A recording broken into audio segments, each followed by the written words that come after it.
Hey, hey, hey, good morning, Center for Spiritual Living, Palm Desert, and friends all over the planet, the globe, the world.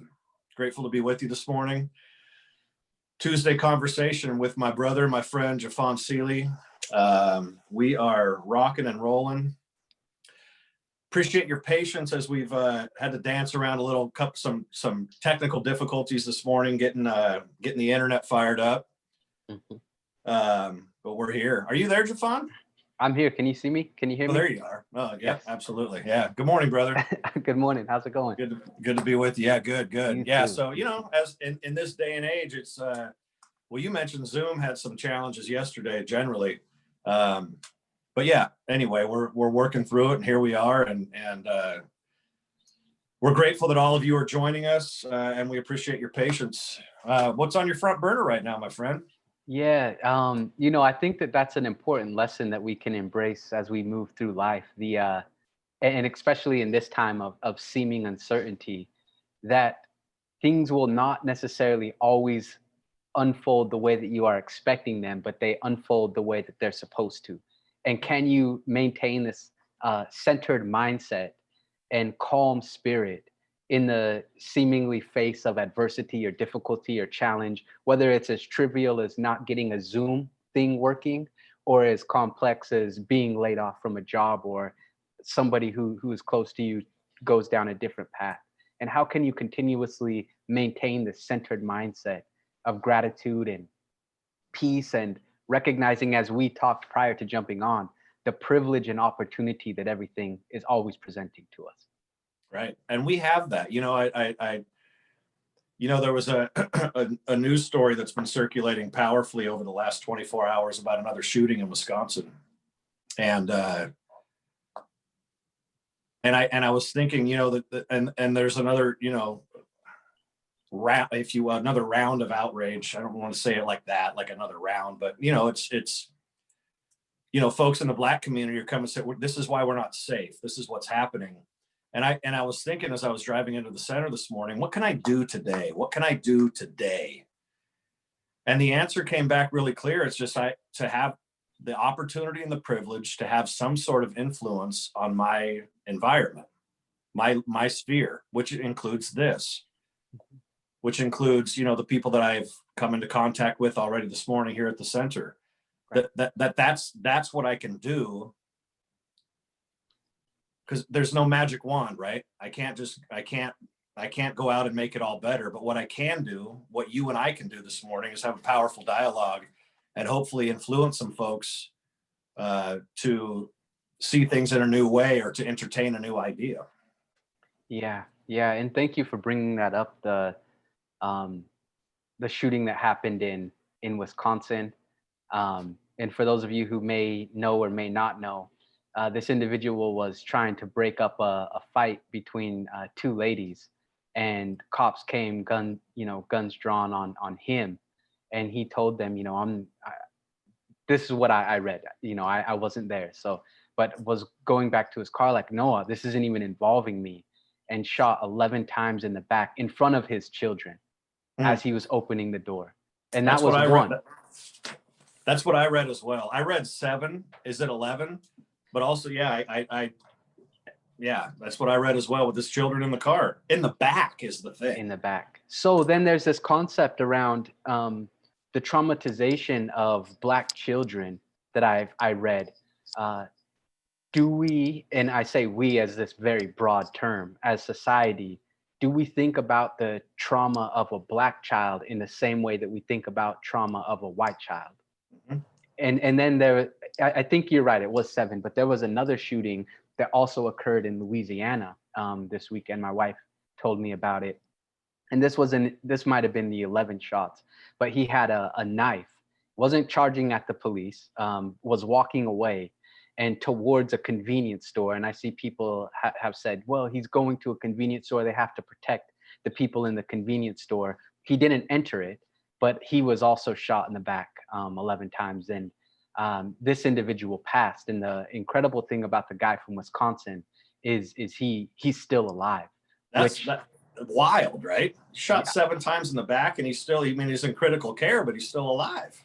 yeah, but it's a continuous conversation that we've been having about, the way in which we need to reframe this whole thing of why it's continuing to pop up.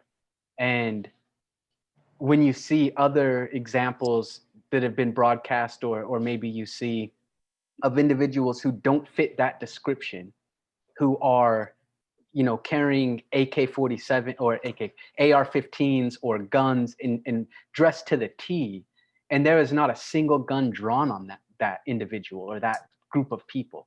Yep. And I've heard people say, well, they're not out there inciting violence. And I'm saying, I don't think this guy in Wisconsin was either. And so anyways, it's been I'm listening. Yeah. It's just it's upsetting, Rev Charles. It's really, really upsetting and disappointing, and obviously this book that we're talking about is powerful and has very powerful ideas, but ideas without action is not going to change anything. Nope. And Fantasy. It's fantasy. It's fantasy. And Yep. and it's the policy, as this book gets into the heart of, that needs a true resurrection. It needs a second coming. It needs to be totally revamped. Yep. I don't know. It's a deep thing, man, and it's upsetting about the whole thing. No, I know you do know. You do know. Let's not. I mean, let's not downplay your experience or my experience or anybody's experience. I mean, we're on here because you do have an experience, so let's not downplay that. Yeah. Let me. Will Smith made a powerful comment, and I want to ask you about this. He said something to the effect of, the violence against Black people isn't new. It's just being videoed now. What is your take on that? I mean, he said that a few months ago.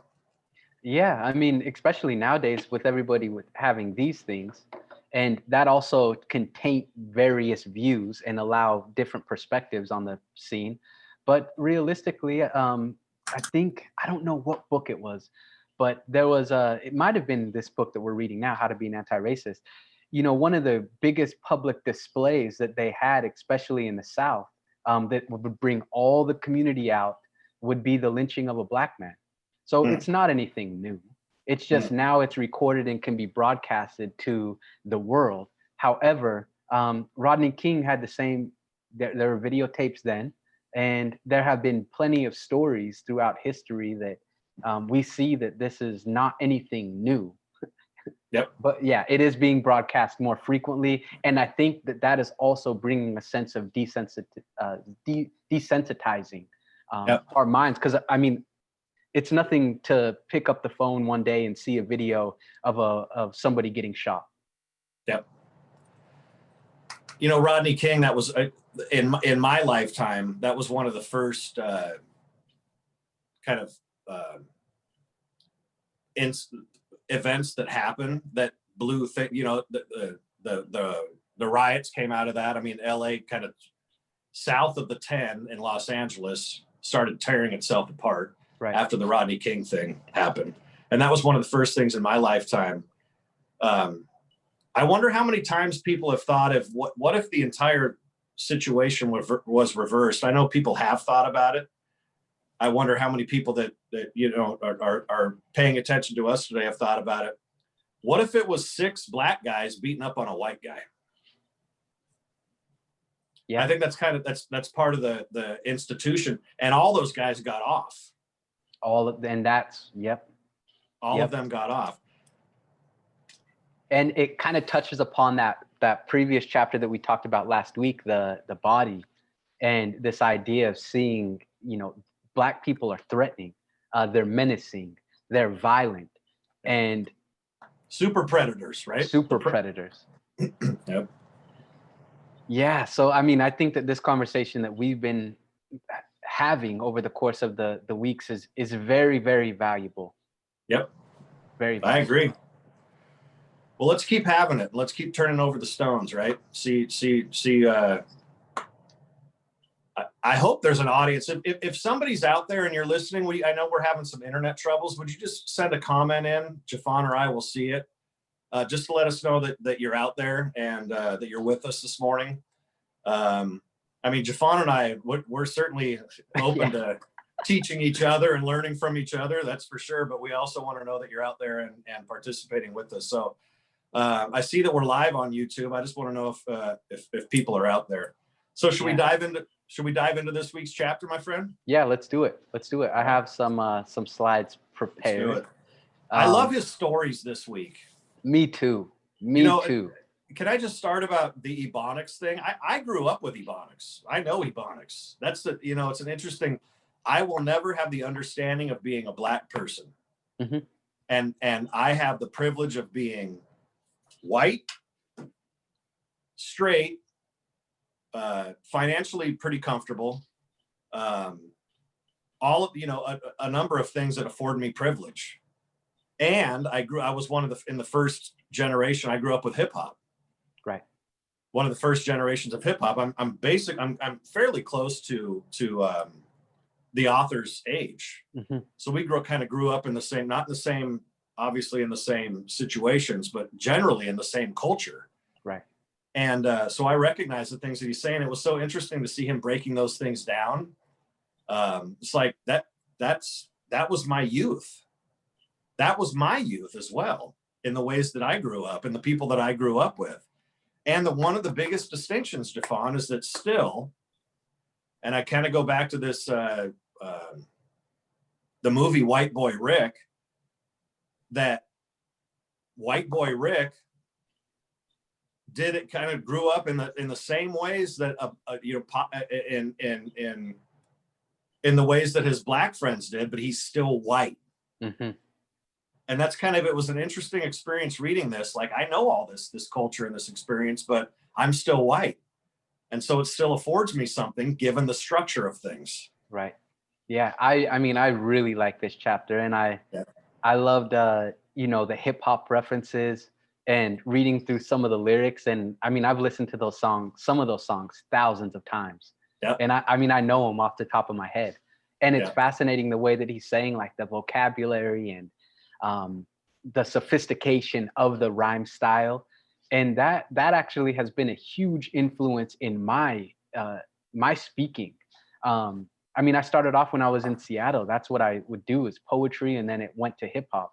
And that's how I got comfortable being on stages, was doing shows and being in that type of environment, so it's a very rich vein, rich heritage, so to say. Absolutely. Okay, so we have some chats coming in. Oh, good. What do we have? Good morning. Here with you. Annie's here. We're here. Looking forward to culture. Video is what's gathering. Okay. So we do have people. We have some folks. Yes. Thank you. Thank you. Yes. All right. So let's dive into we're 18 minutes in. I mean, time flies. So we got to get going. Take it over. We got to get going. All right. So as you can see, chapter 7 was culture. It's powerful. Rev Charles and I were talking about the way in which he defines these two terms at the beginning of each chapter, which is extremely helpful. And you can see that cultural racist, one who is creating a cultural standard and imposing a cultural hierarchy among racial groups. Superior, inferior. Anti-racist then is one who is rejecting cultural standards and equalizing cultural differences among racial groups. Again, I think that that's an incredible definition there, just to kind of open the doorway as to what we're going to be discussing. And what I mentioned too, Jeffon, is that I love how simple he breaks those two statements down at the beginning of every chapter to make it digestible. I mean, there's a lot of, it's profound wisdom, but it's also like, okay, they're opposites. So where do you want to land? And I appreciate how he sets it up. Yeah. And I found myself, when I'm reading them at the beginning, I'm like, okay, I kind of understand what he's getting at. But as he goes through the chapter, he really circles back to that to help experientially define that from our individual perspectives. So can you see this here? Yep. Yeah, it's there. Okay. Forgive the typos. You know how I get happy fingers when I'm typing. So we touched upon this already, but on page 82, he talks about the Ebonics. And if we think about Ebonics, as he says, psychologist Robert Williams in 1973 used that term to replace racist terms like non-standard Negro English. Yep. And as we begin the process of digging into Ebonics, we recognize that the enslaved Africans, being that humanity and humans in nature in general is just continuously expanding and being able to mold and persevere despite the difficulties that they're up against. They formulated new languages in nearly every European colony in the Americas, whether we're talking about Brazil or the Caribbean or Jamaica or you know, the United States. And in every one of these countries, racist power, those individuals who are in control, not oof, but of government, academia, education, and media, has demeaned these African language as dialects as broken, improper, or non-standard, and assimilationists have urged these Africans in the Americas to speak properly. And Rev Charles, I have found myself, and I think I mentioned this in one of our conversations, that when I moved to Atlanta, I saw, because of the way that I speak and was brought up in Utah, obviously, that I was favored in a lot of situations with my friends who were born in the country down there, whether it's Alabama or the country of Georgia. And I saw how my language, the way that I spoke, seemed to open the door in different ways than my friends who did not necessarily speak in that way. Because your language was more proper than more proper. And I've used that term in the past before. Yeah. And I've heard even my friends say, man, yeah, you just speak more proper. And so that's something that I'm like, you know, how can I just be mindful of that? Yeah. You know? Well, and I know I'm sure you have slides that are going to get into this, but also, oh darn it, what was I going to say? It's the people that take power that control policy and procedure and system and all that kind of stuff. And he's going to get into, well, what makes European English more proper than any other, you know, anyway, I know you're going to break it down. Anyway, yeah, let's keep rocking and rolling. Okay. Well, here, like this, maybe you have this quote: whoever makes the cultural standard makes the cultural hierarchy. There you are. Oh, there it is right there. Yeah. The act of making a cultural standard and hierarchy is what creates cultural racism. There you have it right there. Yes. And preceding that on page 83, the idea that Black languages outside of Africa are broken is as culturally racist as the idea that languages inside of Europe are fixed. Which brings this point to the forefront of Eurocentrism, that views the European culture as superior to all other cultures or the standard, which then, in his expression here, is an idea of hierarchy and then cultural racism. And it's fascinating if we really just pause for a moment and not to point fingers, not to do anything of that sort, but really just to reflect and ask, okay, well, who has made the cultural standard to create the cultural hierarchy that we are a part of, whether consciously or unconsciously? And in what ways has that fueled systemic racism or oppression that we are dealing with today? Say that first question again. Ask that first question again. Yeah, so who has created the standard, the cultural standard? What group, what culture, what background has created that cultural standard which has fueled this hierarchy? And I mean, we don't need to look very far. It was the people who, at least in this modern history, who captured individuals, enslaved individuals, and who was able to, as we often say, looted and rioted in the most mass, maybe like most meaningful way of those words. Yep. It is not positive in nature, that has created that hierarchy that we now consciously or unconsciously participate in. You know what it makes me think of, brother? It makes me think of the word bullying. Like if you bully someone, then you like, if you have physical power over them, then you can dominate them. And again, I've told stories about how I grew up with this. Hmm. Then all of a sudden, if you feel like you're inferior because you can't stand up physically, but then all of a sudden that person can impose their ideas and their will upon you. And I mean, we see bullying as, the United States military, or, the Roman Empire, or, whatever where's my vocabulary right now? When Europe went down into the Middle East, somebody help me. Somebody out there is going to help me. I'm hearing what you're saying. It's yeah. The process, and you may correct me if I'm wrong, but if we think of bullying, and there are incredible individuals who are in the military, and I know that. Yeah. But I'm saying, if we really look at history, we recognize all the United States or British colonies or French colonies. That was a process of bullying and enforcing cultural standards upon a group that you deemed as inferior, and Yes. therefore subjugating them to your particular culture. And if not, then weaponizing this thing right here, which they call the Bible, and Yep. using this as a weapon to say you are savages, unworthy of being able to enter into this kingdom. So we might as well just kill you. Yep.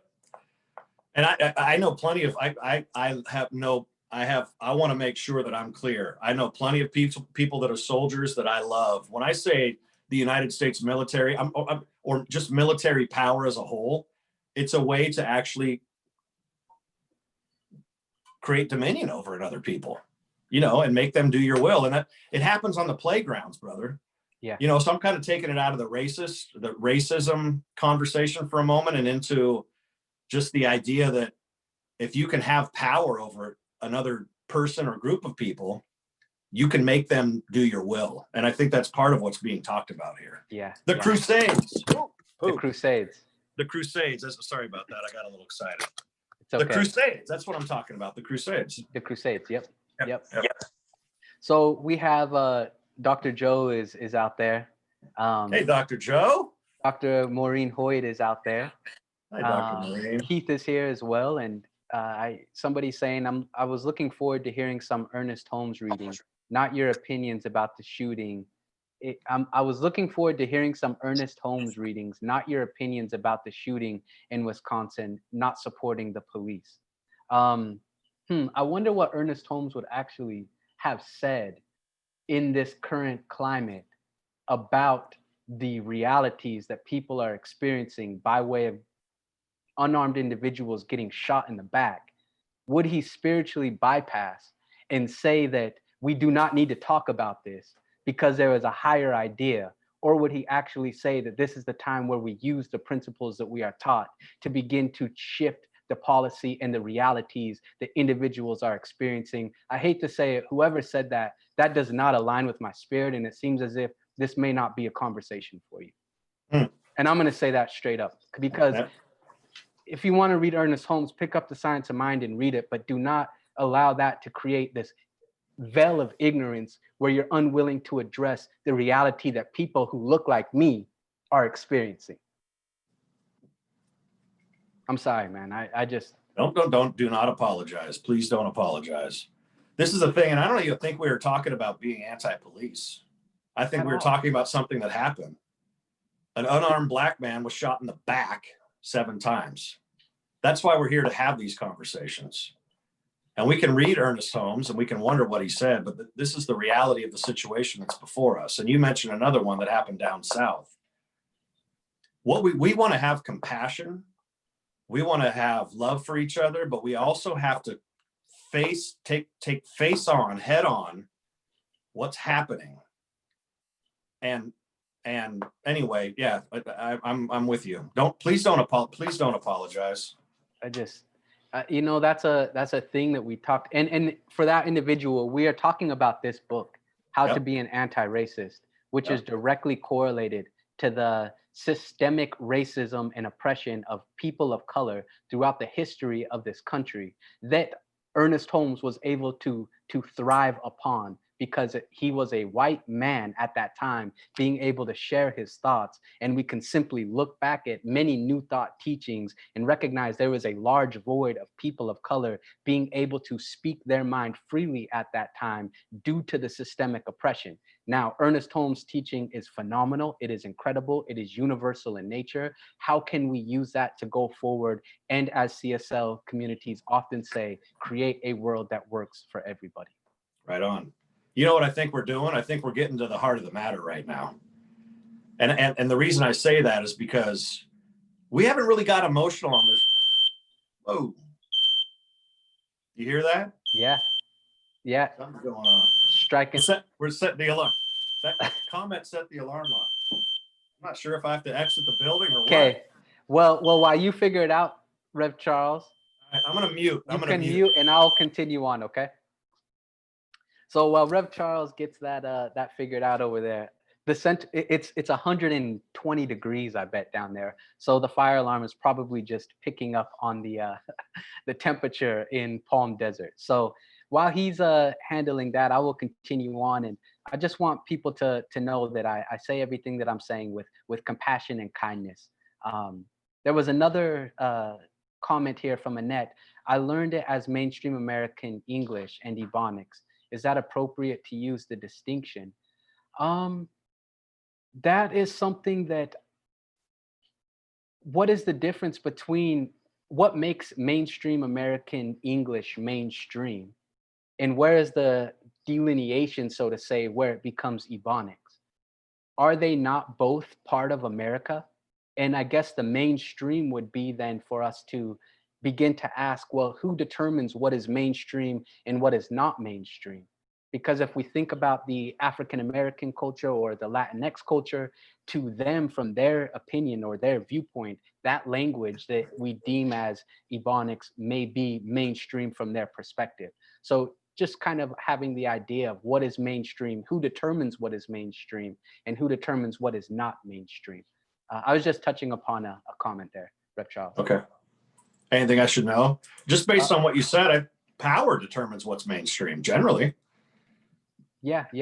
I mean, and Annette asked a question. I learned it as mainstream American English and Ebonics. Is that appropriate to use, distinction to use? And I was just saying, you know, what is mainstream and who determines what is mainstream, who determines what is Ebonics, and then where do we have this delineation of where the two separate? Aren't they both American?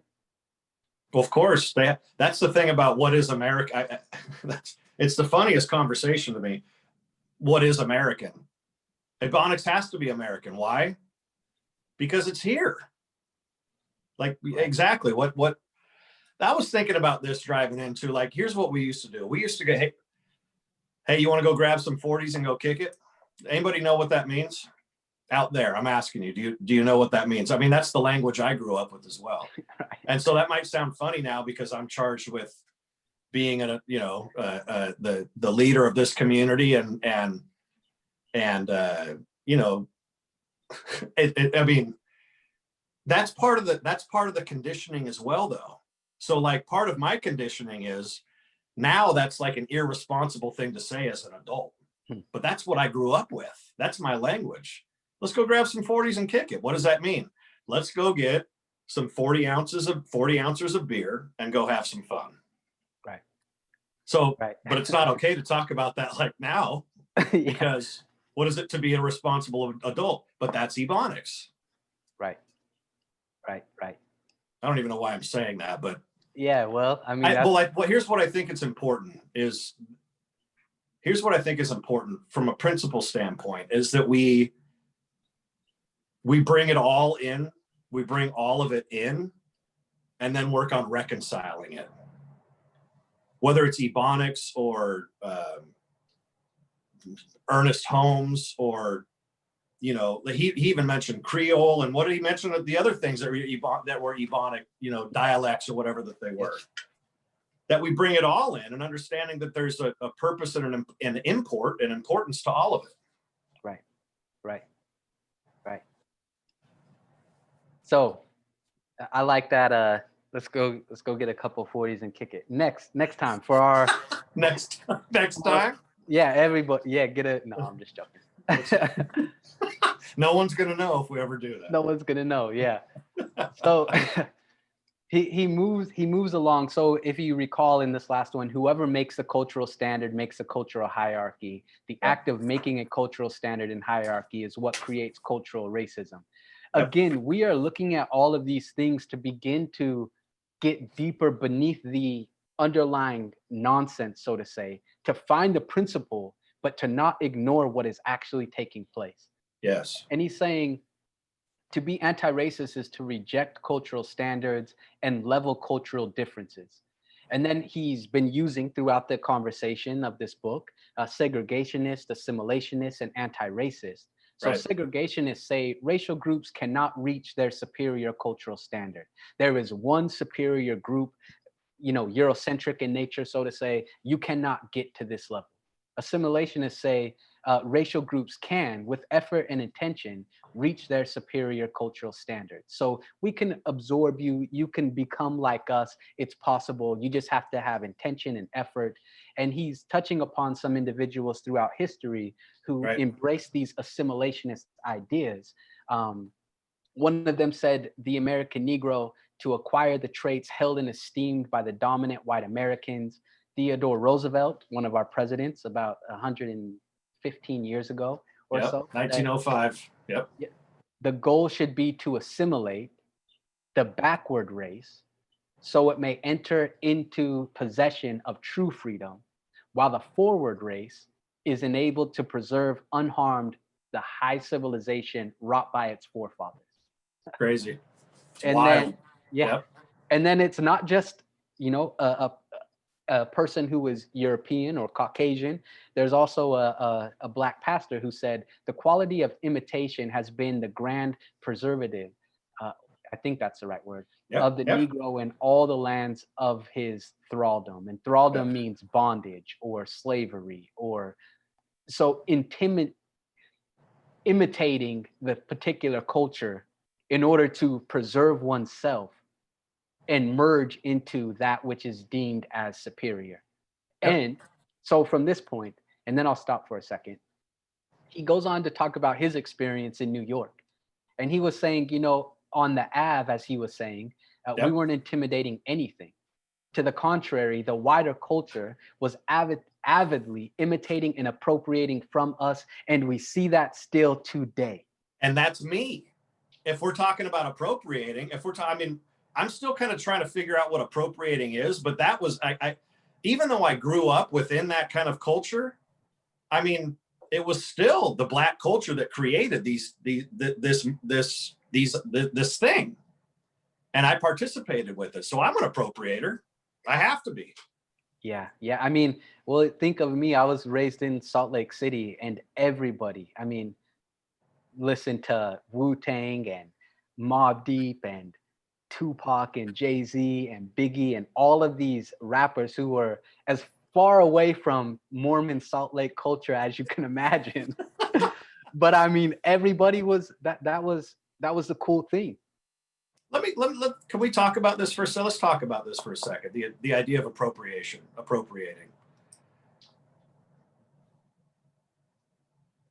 So, am I I don't even know where to go with this conversation. It's something I think about though. Am I appropriating? And I want to hear from people about this.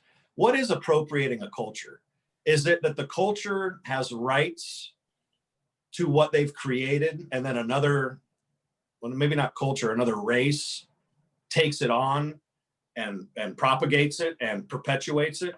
Is that appropriation? What is that?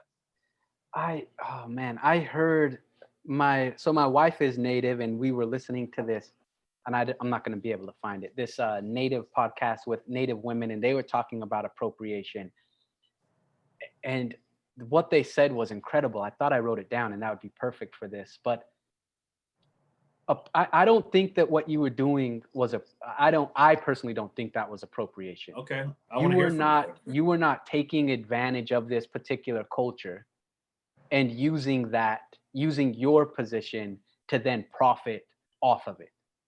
Okay. I felt that you were, and you can correct me if I'm wrong, but I think that, I mean, that was the way that you were moving at that time. I mean, That was the water. That was the water I was swimming in. yeah, that was the lingo, and you were still probably paying respect to the hip hop that you were listening to. You probably enjoyed a lot of the ways in which the hip hop has benefited either you, your group of friends, or the community in general. I don't think that you were then trying to, well, how can I capitalize off of this, make Mm. money, and just exploit it? Is that what it is? Does that have a lot to do with appropriating, capitalizing on it, or leveraging it so for your own good at the expense of what you're appropriating? From my perspective, that feels appropriate. Okay, And I think about often, I mean, the Native American culture, Halloween outfits that have the, you know, the chief garb and everything, and it's not even any of the proceeds going to help any of the Native communities. It's somebody who's able to capitalize off of it, or gotcha. you know, embracing certain spiritual ceremonies that may be very important and respectful to a community, but you're disregarding that and being able to profit off of it by way of that's a thought. That's a Got it. thought. Understood. All right, we're at 10:40. Let's keep rolling. You Okay, have plenty okay. more, I'm I guessing, right? think I have about 7 more slides. I'm gonna move through these and then we can pause periodically. All right. Let's I got do it. about Yeah, 17 more slides. Let's get it going. let's do it. So he was going on to say then about that culture in that New York and Jamaica, Queens at that time. A Wall Street Journal columnist said, Black culture today not only condones delinquency and thuggery, but celebrates it to the point where Black youths have adopted jail fashion from in the form of baggy, low-slung pants and oversized T-shirts, something that I participated in. Yep. Um, I didn't see it as thuggery or delinquency. I thought it was paying homage to something that I aligned with. Hmm. Another individual, if Blacks can close the civilization gap, the race problem in this country is likely to become insignificant. And civilization, as the author, Dr. Kendi says, is often a polite euphemism for cultural racism. I love that line. I love that line. That's a powerful line. It really is. And it's Yep. like, so was there no civilization prior to European civilization? And there is a book that I am just received and I'm going to start reading that and I'll share it at the end of this, but it's about the African history of sailing prior to European history. The African history of what? Sailing around the world and traveling. Oh, selling. Yeah, Selling. Okay. sailing like in a boat, you know, Oh, from sailing. Okay. Africa Okay. to the Central America, the Caribbean, and all of this. And I'll share that with you at the end. Okay. Cool. Um, the first taste of culture, as he mentioned, was the Black church. And he was saying, I love being in the midst of a culture created by my ancestors who found ways to recreate the ideas, practices of their ancestors with what was available to them in the Americas through what psychologist Linda James Myers calls the outward physical manifestations of culture. And I just want to park on this for 1 second because I grew up in the Mormon church, which reverence is revered as holy. Be quiet, don't clap, don't say anything loud. And I went with my sister's father, who's African American, her family to a Black church often in Utah, which I mean, so much soul, clapping, rhythm, you're like brought to life. And so that idea of Black culture being tied to the church, which if we look back in history, Sunday was often a day where those who were enslaved at that time would be able to come together and have something of their own.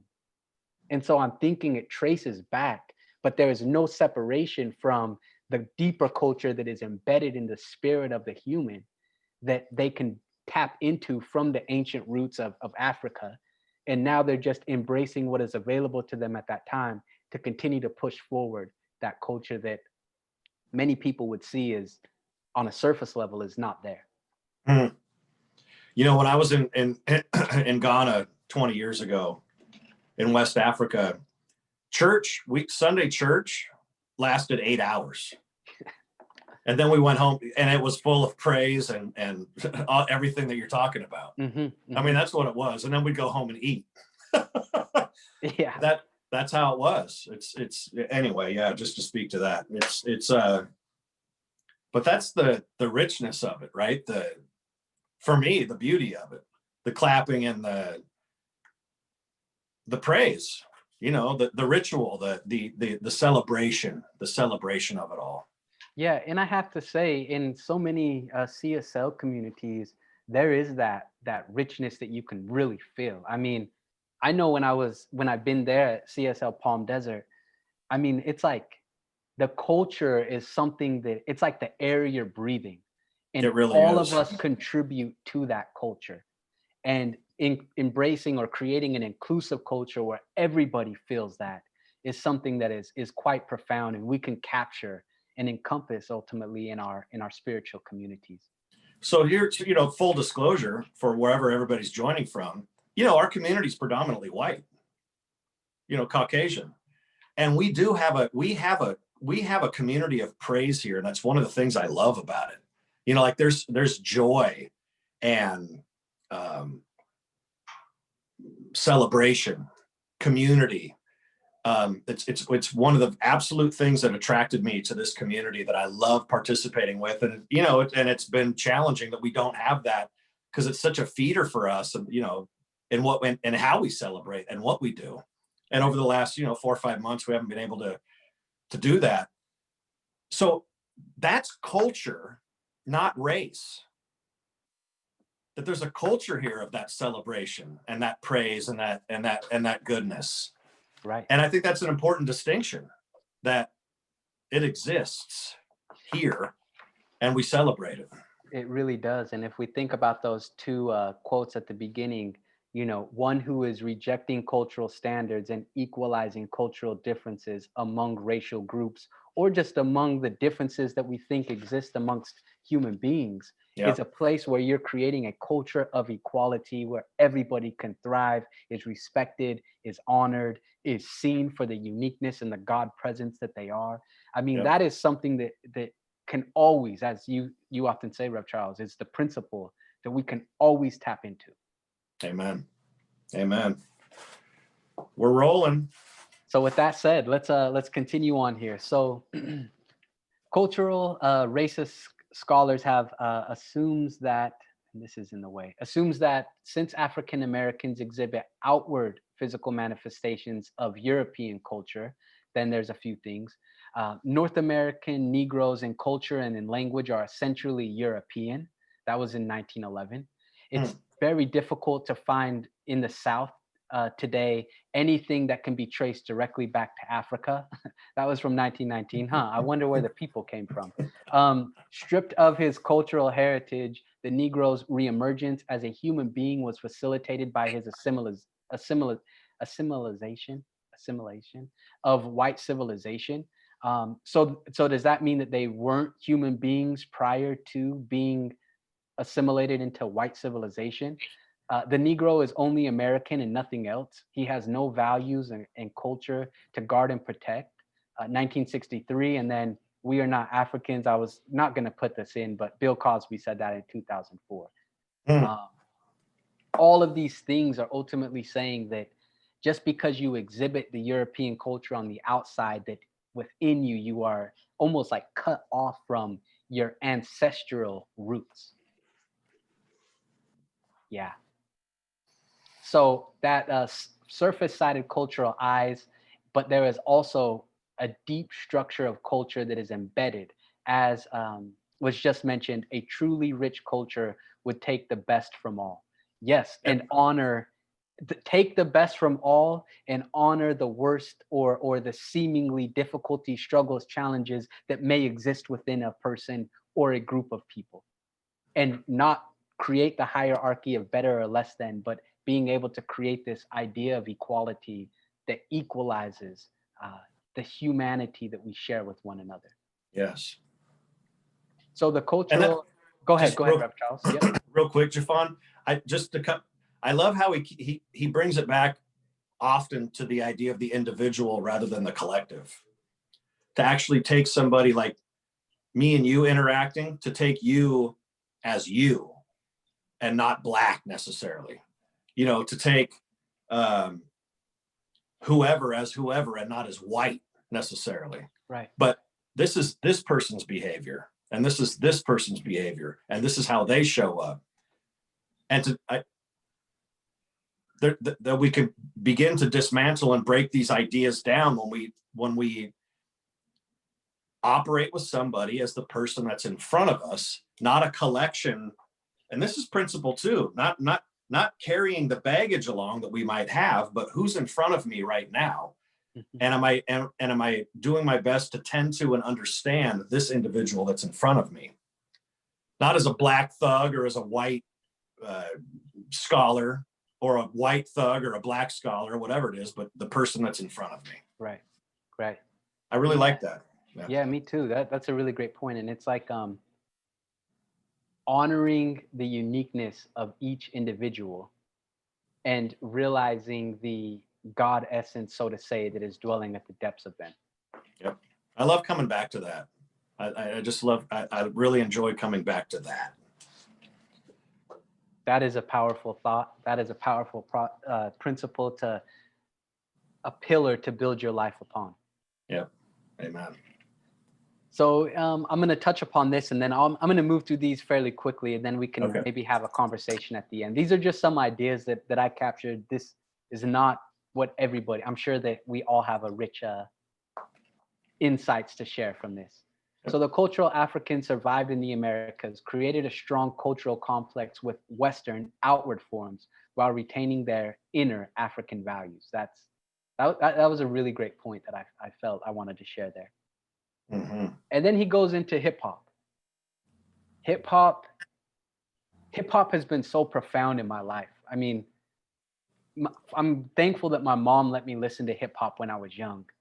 My grandparents probably didn't want to hear it, but my mom let me listen to, and she didn't make me get the edited versions. And hip hop has, and I would agree with this, has had the most sophisticated vocabulary of any American musical genre. By reinforce, and then he goes on to say about this hip hop that the ways in which people would say that it teaches young blacks that thuggish adversarial stance is the proper authentic response. Rap retards black success. C. Dolores Tucker said, you can't listen to all that language and filth without it affecting you. My whole experience in my profession, my business right now of speaking, I mean, and I told you this, Rev Charles, has really been based upon the foundation that hip hop and poetry has had for me. I mean, that is something that, and I still have hip hop lyrics memorized that I haven't listened to for quite some time. Absolutely. Absolutely. So two more quick, go ahead here. Well, just from the story of NWA and Straight Outta Compton, one of the most powerful lines in that movie says, our music reflects our reality. And people didn't understand that. Our music reflects our reality. And they're talking about, well, why do you F the police and anyway, I'm sorry if folks don't understand. But anyway, all the experience that they had and the outrage and the anger that they experienced, our music reflects our reality. And so that was their outlet. And for a lot of folks in hip hop and rap, the music reflects the reality. And that was their way of saying, this is what my experience is, as with a lot of artists, as with, rock and roll, whatever it might be. Yeah. Our music reflects our reality. It's a pointed way of saying this is what we're up to. Right. Yeah, it's true. I mean, you think of country, you think of rock and roll, you think of reggae. That it does reflect the reality of the individual who is putting together the lyrics, particularly if they write their own rhymes. Absolutely. Or write their own lyrics. Which they did. Yep. They did. So then at this point in the chapter, he talks about relocating from the north, from New York down to Virginia. And I just wanted to point out the fact that he went to Stonewall Jackson High School, who was one of the lead commanders in the Confederacy. And that individual still recognized and for what he stood for. Just something that whenever I read, Robert E. Lee High School or Stonewall Jackson, it makes me think. So he was saying that he opposed the racist ideas that belittled the culture of urban Black people, of hip hop, and of me. At the same time, though, as an urban Black Northerner, I look down on the cultures of non-urban Blacks especially Southerners, the very people I was now surrounded by. And when we racialize any group and then render that group's culture inferior, we are articulating cultural racism. And this was a powerful point where it's not just one, whites to blacks or blacks to Latinx folks, but we can do it within our own cultures. And we can create this hierarchy of, well, you're not urban, you're in the country, so of course I'm a little bit better than you, and my standards are a little bit more superior than you, which creates that divide and perpetuates that cultural racism, because cultural seems to transcend race, because there can be many cultures within a particular racial group. Not all white people celebrate what Sweden does, or what they do in Switzerland, Right. or what they do in France. It's a variety. There's many cultures swept up into a particular race. We bring that slide back up, Jeffon, real quick. That last point. When we racialize any group and then render that group's culture inferior, we are articulating cultural racism. That's what racialize any group. That's the point you just made. I don't need to say anything else. I just think it's a powerful point. You underscored it, but powerfully. I love it. Yep. Thank you. Yeah, that's racialize any group. And I catch myself doing that. Mm-hmm. That's the thing that's important here, though, is that we're having this conversation. Ultimately, I believe what we're doing is taking our own inventory. Yes. That's what all of us, I would invite all of us to do that. Take our own inventory. Where are we with this? And whatever way we take inventory, to take inventory. I know you want to move through these quickly. Go ahead. And not be afraid of that. And not shy away from it because it's uncomfortable. Right. And not ignore it because we act like it doesn't exist, or because what somebody did was evil in nature, or they deserved it. But really beginning to recognize the ways in which we consciously and or unconsciously participate in systemic oppression, and that R word, which we say is racism. Amen.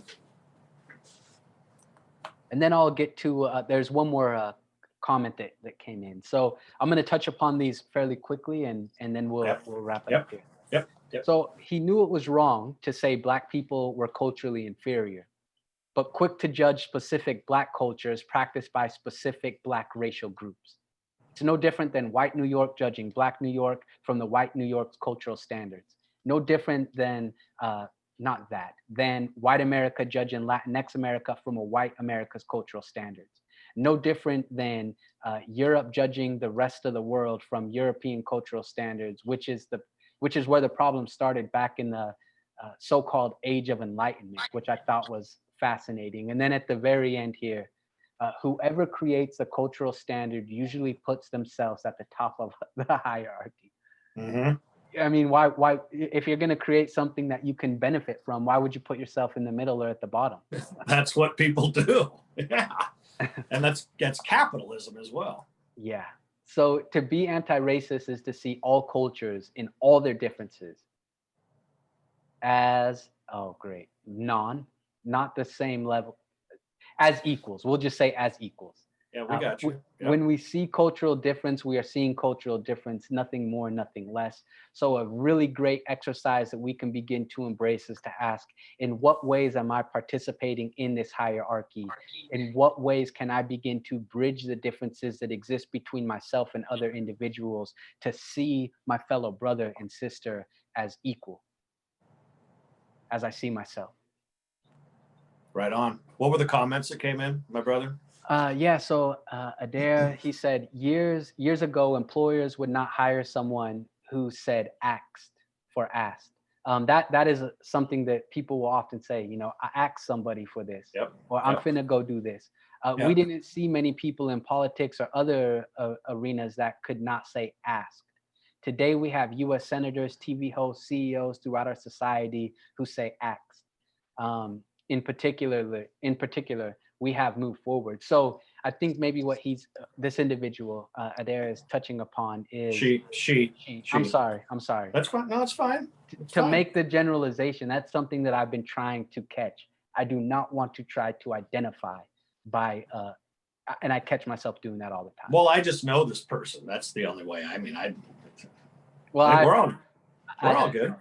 Okay, so yeah, I think that the Ebonics, so to say, is entering more so in because we see it more often. I mean, I watch sports and sports announcers. They're having more African American broadcasters who do not speak in the same ways that I grew up listening to announcers speak. Yep. So look. I mean, my daughter understands Spanish fluently, and so I want to keep up with her. And I know there's a way that I say words in Spanish that sounds silly. Me too. You know, but most of the world has been assimilated into speaking English, right? Because that's the unofficial language of the planet is English. Right. And that creates timidity from, when I see so many people learning English and they don't say words properly, but it's their second language. And then we make fun of them. But so it creates some timidity within me as I'm working on speaking Spanish. I want to speak it and I'm getting better at it, but I know there's words I completely butcher. Me too. So the idea of axe or fintu or whatever, I count me in the same boat. Right. Yeah. Right. Yeah, it's very fascinating when I'm in the South with my friends who are from, Alabama, and they live in Atlanta now. But I mean, the phrases that they put together is like, it's so incredible. It's something that where I was raised. I mean, no, that would not even pop in to the mind. Like, man, that's rough, boy. You rougher than a pine cone out there, boy. And and I'm just like. Hey. Yep. Yeah, I enjoy it. And Timid One said, I was impressed that he recognized racism in itself. And that is, I think, as you said, Rep. Charles, what we're doing. Yep. We're not talking necessarily about the book. We are using the book as a tool to learn more about ourselves. Yes. And I think any of us that don't take some responsibility for being racist are in denial somehow. That we haven't, I mean, I've known this gratefully for a while about myself that, again, when we look at the system, policy, and the ways that things are set up, and I don't know, takes a little bit of pride in being cultured or exposed, but I'd be a liar to sit here right now and look in your face and everybody else's and say, I have no racist anything inside of me. Of course I do. It's part of what we're exploring right now, that'll be able to purge that and heal it and wake up. Yes. And it's not one-sided, because I could look everybody and say the same thing, that there are tendencies that exist within me that continue to perpetuate systemic racism and oppression. And I have found ways to benefit off of that. Yep. And how can I begin to address those to create a more equitable and equal environment and culture and country and world in general? Yes. And that's what we're doing here. We're having the conversations. Man, it's 11:03. Yeah, what happened? Yeah. We might need to turn this one into an hour and a half. Right. on a weekly basis. Hour and a half per page, huh? There we go. Final thoughts, my brother?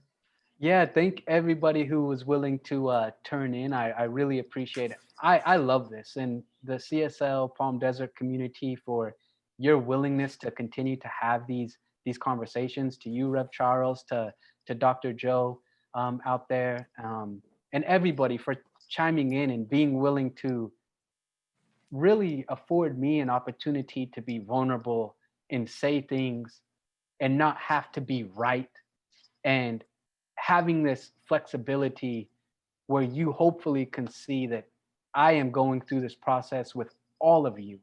And by no way am I superior or greater than. It's just, it's a safe space. And that's what I really, really appreciate, because so often I monitor what I say. I don't want to say things that are too outlandish or will rock the boat too much, teeter upon the edge, kind of like Dr. Joe's thing where, local minister snaps his Yeah. YouTube video. It's Yeah. like, man, can we just have real authentic conversations that are uncomfortable for a lot of us, with the Yeah. hope that we can move forward to create a brighter tomorrow while standing upon these principles that CSL, Ernest Holmes, Science of Mind, and New Thought, the pillars of those principles, so. Yeah. Well, in the modern time of cancel culture, folks are afraid to say things. We're afraid for the backlash and what might come back. And it's important that we keep having the conversations. I keep coming back to the idea that making anything is messy. Well, making most things is messy. Whether it's there's a house and there's sawdust everywhere, or there's it's a meal and there's slop on the counter and you got to clean it up afterward. Whatever it is, we're making a new idea for humanity right now, and it can be messy. Mhm. But at least we're making it. At least we're here having the conversation. Are we always going to say the right things? Nope. Are we going to slip up? Absolutely. And yet here we are. And I give all of us love for that. And let's keep doing it. Yes. Let's keep doing it. Thank you, my brother. We continue to welcome your support of the center through texting, through the website, calling into the center. Your financial support continues to allow us to have these types of conversations and do what we do. And thank you for continuing to support the center. Thank you, Jeffon, for continuing to support the what we're up to, the idea of all of it, and to be in the conversation with me. And we're going to keep rolling next Tuesday. Next Tuesday, Chapter 8 for everybody, How to Be an Chapter 8. Anti-Racist. Thank you, everybody who chimed in and your kind words and your comments, and just willingness to keep the conversation going. If you have any questions, as always, Rep. Charles, I'll say this real quick. Yep. Send questions to info@cslpalmdesert.org, and we can touch upon those next week. We look forward to having you here. And as always, thanks, Rep. Charles, for everything that you do. You're the man, brother. Thank you. Hey, Dr. Joe, since you're listening, hope you're enjoying that sabbatical, boss man. All right, much love. Make today the best day ever. Peace and love, everybody.